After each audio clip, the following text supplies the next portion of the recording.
So hello everyone. My name is Andrej Satnik, and I am a student at Queen Mary University in Multimedia and Vision Research Group. And I would like to introduce you the topic of Multiview 3D sensing and high quality point cloud capturing. So with the increasing demand of the 3D content for virtual reality and augmented reality, generating real-time 3D content is a pretty huge area. So what is Multiview 3D sensing? As you can see on the figure, Multiview 3D sensing is a system which is able to create a 3D content based on the using sensors, using time-of-flight sensors such as Kinect or RealSense to provide point cloud or 3D triangulated model in real time inside the capturing area. Before I go a little bit more further, I would like to state the system is connected to a single machine. So there are proposals which are using a separated machine and using a server to transmit the data. But in this case, we are using a single machine. So why we want to create a 3D content in real time? So first of all, providing a 3D content we are able to make it streamable. So we can stream the 3D content using TCP protocols, and therefore we can use a holographic system to visualize the content. I will not talk a little more further about the 3D holograms because this is a really huge different topic. But rather I will talk about the Multiview sensing system. And there is also a second usage, which is the Multiview motion capture system. So many of you probably know how Kinect works, or basically what is mainly Kinect used for when you are using, for example, Xbox and you are trying to estimate the motion of the character. So with this improvement, we are able to use multiple sensors and improve the accuracy, especially of the hidden body parts. So if you, for example, if you have only one sensor and you put the hand behind your back, you are not able to reconstruct or sense it properly. You can only predict the motion.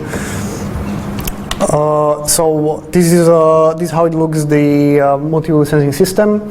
So first of all, we have, in this case, we have connected 3 sensors to the single machine, which is calibrated. Then is another stage which is including the enhancement and denoising of the point cloud. And then the last part is the rendering, or let's say visualization of the 3D content. So for those who never seen the output from the sensors, this is how it looks. So the first row, you can see the actual depth maps generated by sensors, and on the bottom you can see the correlated RGB images.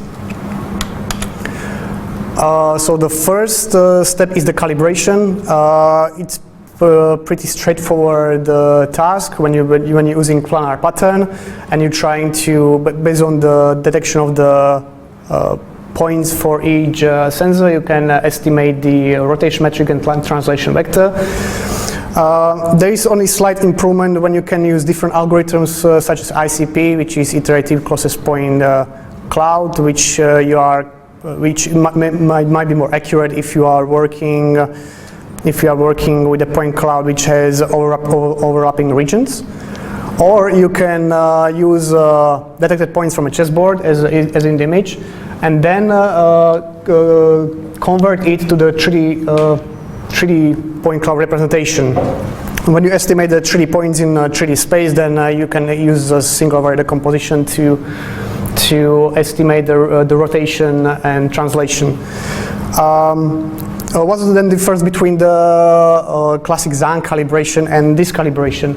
Well, in the point of accuracy, it's pretty similar. But however, For Zhang calibration, you need to use more iterations for estimate the rotation metrics more accurately. In this case, you can use only 1 or 2, let's say, captures, and you will get a pretty accurate estimation of the pose of the sensors. So another let's say step is depth map enhancement. So you basically need to fix all structural defects on the point cloud or that data. The structural defects, as you can see on the image with the LED color, it's describing the area which are missing. We are missing the 3D information. We can use several algorithms like bilateral filter, weighted median filter. Those are basically pretty straightforward filters, but however, you have to keep on mind that you are working with real-time 3D sensing system. So you have to, it must be, the processing time must be really fast, and you are working in multiple sensors, so you have to multiply by every time by number of the sensors which are you using. So pretty effective in this case of this picture was used GAN network. Especially it was used the shifter network. Yeah, it was shifter network, which we are able to pretty accurately inpaint the 3D data and fix the structural defects for each sensor. Then last step is refinement. So for each point cloud which you generate, you need to remove overlapping regions, or let's say sample the 3D data. So when you, for example, in this case, you can use basically when you are estimate the rotation and translation metrics, you can easily refer to you have a correlation between each system. So basically, you can take the 3D information and find it in a different sensor, and then based on the weighting coefficient, which you can specify by yourself, based on the accuracy, based on the edges, you can remove the unnecessary data. And I have here some few examples how it works and how it looks like. So these are the first experiments with the sensor, where it was used only the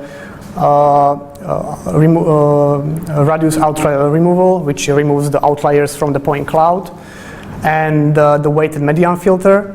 As you can see in the videos, those are correlated RGB videos, and here you have point cloud reconstruction in real time. Again, it was used in it works real time. If you see it little bit shuttering or lower frame rate, it's just because of the recording, because you're recording 3 RGBs at one and plus the point cloud. And I think if I move the video a little bit forward, yeah, here you can see the color for each. The color represents each point cloud from different sensors. So they are fused together and they're representing 3 models from each side. There are some, let's say, there are some, let's say, captures which you can capture the whole area. This one was the first experiment, and accuracy is decreasing by the distance from each sensor. As you can see, it's still creating occlusion on the depth map on the point cloud, but that's only because this area is not captured by other sensors, but just only the one. So normally when you're using sensor and you are placing the sensor, you must make sure you are capturing the basically whole area. Then we have also, I have also here pretty bad examples. For example, when you're not using any filtering and then you are facing you are suffering from the structural defects. In this case, it was used. This case was used triangulation as well. So, why did I? Sorry about that. So in this case, if I stop here, So when you are using with Kinect sensors, it's pretty easy to estimate the triangulated mesh, because each neighboring pixel in the depth map is referring to its neighbor. So you can easily create a triangle between each point. But I wanted to show you the one which is suffering from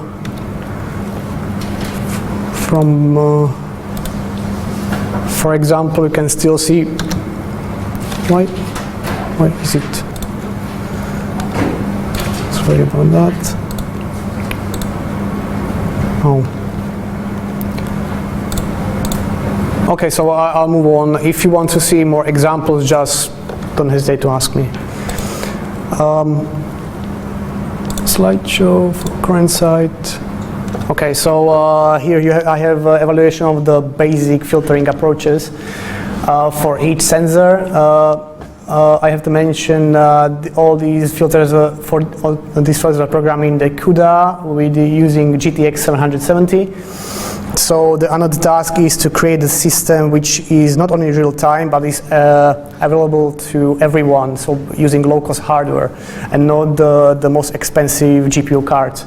So 770 is pretty old. It's probably the 6-year-old graphic card, if I'm correct, and there's only 2 GB of memory. So everyone at home can basically create your own sensing system, which can be available for everyone. Thank you. Any questions? Any questions from the floor?